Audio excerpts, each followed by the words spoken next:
Bismillahirrahmanirrahim. Assalamualaikum warahmatullahi wabarakatuh. Selamat pagi menjelang siang guys. Jadi di kesempatan kali ini saya akan melakukan ya unboxing dan tes ya. Jadi di sini saya ada sebuah grafikat. Ini kebetulan box bagian luarnya udah saya keluarkan. Ini box bagian dalamnya guys. Box bagian luarnya guys. Jadi ada grafikat dari MSI GeForce GTX 1050 Ti Gaming X ya. Sebenarnya saya juga tadi sudah melakukan tes untuk MSI Gaming X 1050 Ti Gaming X. Hanya saja tadi benar-benar unit saja, tapi kalau ini saya dapatkan ada boxnya. Kita akan coba cek untuk fiturnya. Di sini 4 GB GDDR5, 12 DirectX 3.0 PCI Express dan menggunakan fasilitas kipas Twin Frozer 6 ya, thermal design. Jadi dia akan idle selama di bawah 60 derajat Celcius ya. Untuk serinya seperti ini ya, 4G. Oke, ini untuk boxnya. Kemudian nanti untuk box bagian dalamnya kita coba cek dulu untuk di bagian box aksesoris ya. Setelah saya cek di sini guys, ternyata untuk aksesorisnya zonk guys. Bisa jadi ini mungkin lupa masukin atau gimana saya nggak tahu. Tapi yang pasti di sini untuk aksesorisnya seperti DVD, kitab atau stiker atau kartu garansi itu benar-benar udah nggak ada atau ya ketinggalan gitu ya guys, kayak saya dapatkan dari pembelian kali ini. Oke, kemudian di sini sudah ditutup dengan SpongeBob ya. Kita keluarkan, kemudian kita coba keluarkan dulu di bagian bawah. Tidak ada, ini hanya box bagian dalam aja. Kemudian ini ada spons pelindung dari grafikatnya ya, mending ya. Di sini ada spons pelindung dari grafikatnya sendiri. Grafikatnya seperti dengan seri Gaming X lainnya sama. Di sini dilengkapi dengan dual fan Twin Frozer dan ada heatsink berwarna silver atau chrome di bawahnya. Kemudian menggunakan port PCI Express 16 kali ya. Port PCI Express 16 kali. Kemudian untuk displaynya di sini ada satu buah DisplayPort, satu buah HDMI port dan satu buah DVI port. Kinclong ya guys, kinyis. Ada lampu Mystic, lampu menyala di sini. Kemudian di bagian round kipas sebelah kanan ada berwarna merah-merah, ini nanti juga akan ada LED-nya. Kemudian dilengkapi dengan pendingin pipa berwarna chrome dan membutuhkan 6 pin power tambahan. Sama ya. Oke, kemudian untuk plat fibernya masih kinyis-kinyis ya guys, kinclong. Di sini untuk segel MSI-nya masih utuh ya.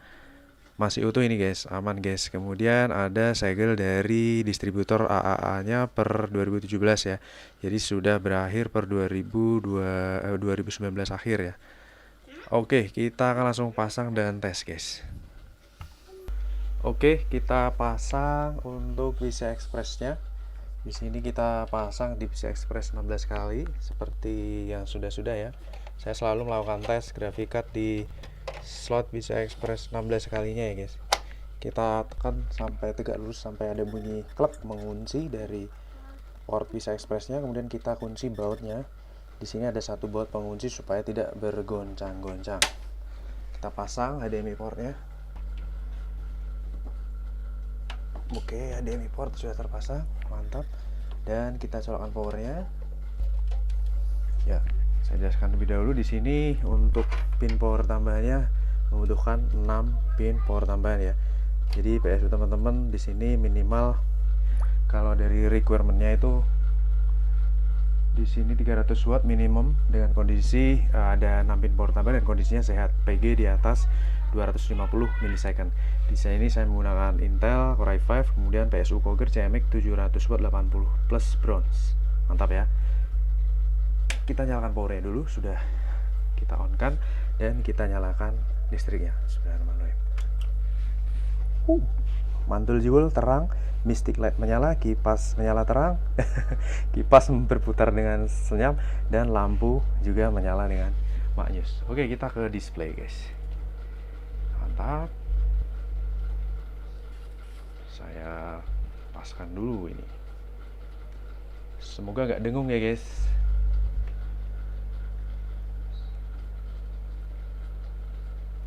Oke.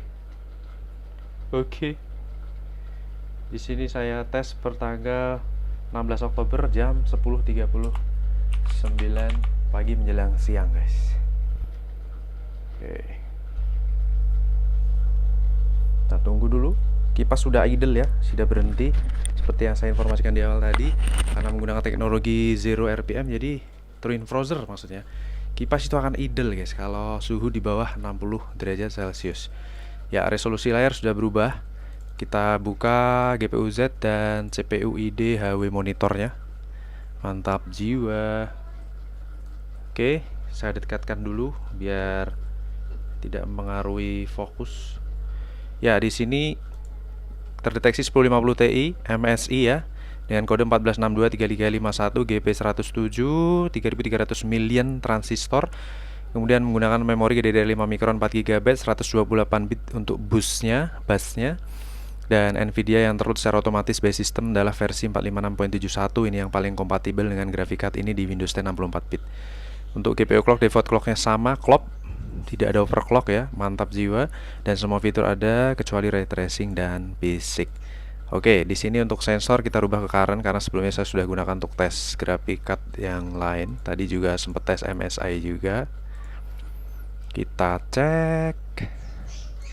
Untuk temperatur terendah di angka 33 derajat, mantap jiwa, sama dengan seri MSI yang lain. Dan saat ini posisi di 34 derajat Celcius dengan kondisi kipas yang idle, nggak berputar ya. Mantap guys, hemat daya. Jos gandos ini. Oke. Terus berikutnya kita akan tes menggunakan ROG benchmark ya. Kita tes di preset 1080. Kita aktifkan artifact scannernya, kita enable dan kita coba gunakan donat aja ya, OpenGL. Oke. 50 fps tadi untuk menggunakan logo ROG, tapi dengan menggunakan yang donat ini di angka 35 fps. Mantap jiwa. Suhu adem 45 derajat, 46 derajat ya. Untuk tes pertama tadi, untuk tes sebelumnya saya pernah melakukan menggunakan MSI juga yang berbeda, tapi grafikannya itu di 51 fps karena menggunakan ROG ya, menggunakan yang rendering ROG. Tapi suhunya sama guys. Ini di angka 50 derajat pada setengah perjalanan. Kalau tadi tertinggi di 61 derajat Celcius atau 60 derajat Celcius ya, 60, seperti itu. Ini udah 70%, suhu 55 derajat. Oke, 80%, 56 derajat. Kipas masih belum berputar karena belum menyentuh 60. Oke, mantap jiwa. 89, 91, hampir 100%. Kurang lebih sama guys suhunya guys. Kita submit di 59 derajat Celcius ya, atau 60 ya. Skornya seperti ini, 2083 di 35 fps untuk menggunakan donat ya. Kita tes tadi menggunakan donat. Oke, kita akan coba cek untuk skor maksimalnya. Di sini kita rubah sensornya menjadi Highest. Ya, di sini untuk GPU clocknya di angka 1733. Kemudian memori clocknya sama di 1752 untuk semua varian 1050 Ti. Kemudian untuk temperaturnya mantap, adem ya guys, di angka 60 derajat Celcius, terendah 33 derajat Celcius, dan saat ini posisi di 50 derajat Celcius. Kipas masih 0 RPM karena suhunya masih adem banget. Dan untuk TDP nya hampir sama ya, kisaran di 80 sampai 90 watt atau maksimal di 100 watt karena ini menggunakan 6 pin power tambahan. Average di 55 watt dan saat idle dia hanya butuh 40 watt saja. Jadi nggak perlu khawatir teman-teman, sangat-sangat hemat daya atau sahabat PLN ya. Musuh PLN malah. Oke, kita akan capture dulu ya. Oke guys, jadi ini hasil screenshotnya sudah saya pajang ini ya, teman-teman mungkin bisa lihat di sini. Oke, nanti akan saya post di IG saya atau Facebook atau di media apapun, yang pasti di YouTube ya teman-teman. Oke, yang kedua, di sini kita akan jalankan 3D Mark menggunakan, tadi saya sudah jalankan Firestrike, ini mungkin kita jalankan Firestrike lagi supaya durasi nggak terlalu lama karena Firestrike hanya 10 menit. Di sini kita akan lakukan stress test 10 menit ya menggunakan Firestrike stress test. Kita langsung running. Kita tunggu collecting system info. Oh ya, untuk informasi aja, di sebelumnya tadi kan saya tes menggunakan ROG benchmark ya, atau dari Furmark itu ya. Biasanya saya menggunakan yang ROG aja. ROG itu memang terkenal ringan, tapi ini barusan kita tes menggunakan donat. Donat itu memang lebih berat dari ROG yang benchmark. seperti itu guys. Jadi tadi bisa di compare saat menggunakan donat itu di 35 sampai 40 fps, tapi saat menggunakan yang ROG biasa itu bisa tembus 50 fps. Nah, tapi kali ini saya tes menggunakan 3D Mark Firestrike. Jadi ini sama. Kita akan lihat bagaimana performanya ya, stabil di atas 30 fps di sini renderingnya. Cukup mantap guys, mantul. Teman-teman bisa lihat ya. Di 30 fps lebih, dan performa untuk renderingnya juga benar-benar tajam. Saya akan hitung loopnya secara manual, jadi ini saya record loop pertama saja. Kita lanjut langsung nanti ke loop terakhir ya guys ya, sekaligus kita lihat hasilnya. Seperti itu, 1000 frame terkumpul di loop pertama. Oke guys, sudah masuki loop terakhir, loop 19. Ini kita akan masuk ke loop 20. Dari pengamatan saya tadi stabil di 30-40 fps dengan jumlah frame 1000 lebih frame per loopnya. Dan suara kipasnya benar-benar senyap guys, mantap juga guys. Oke, ini kita tinggal loop terakhir. Ini harusnya tembus 22.000 lebih ini guys untuk jumlah framenya. Mantap jiwa. Gak kelihatan ya guys. Oke, 22.000 mantul, jiwel. Oke, selesai. Yes, kita akan lihat resultnya. Untuk grafik card ini, suhu hotspot di sini adem banget, mantap jiwa. Dan suaranya yang pasti senyap. Yes, just guys, skor di 98.9% performa dari grafik card ini, mantap jiwa. Kemudian kita lihat untuk detail dari monitoringnya guys. Start di 56 derajat ya untuk awal.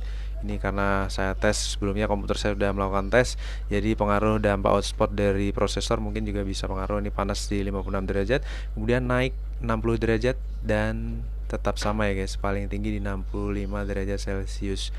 Walaupun kondisi cuaca juga sedang terik, tapi suhu tetap maksimal hanya 65 derajat Celcius, dan paling akhir di sini turun di 64 derajat Celcius ya, kurang lebih 65 derajat ya average. Untuk GPU load di 99%. Kemudian untuk GPU clock frekuensinya di sini di angka, kita coba cek, 1759, mantap, tinggi ya guys, mantul. Dan untuk GPU memory clock frekuensinya di 1752, stabil, stay di 1752 untuk full load ya. Oke guys, kurang lebih untuk tes kali ini kita akhiri sampai di sini, dan performa di graphic card ini bener-bener mantap jiwa, handal ya guys ya untuk digunakan grafik card sehari-hari, editing ataupun aplikasi yang lainnya. Ini kipasnya udah ide lagi guys. Oke, terima kasih atas atensinya. Wassalamualaikum warahmatullahi wabarakatuh. Bye bye.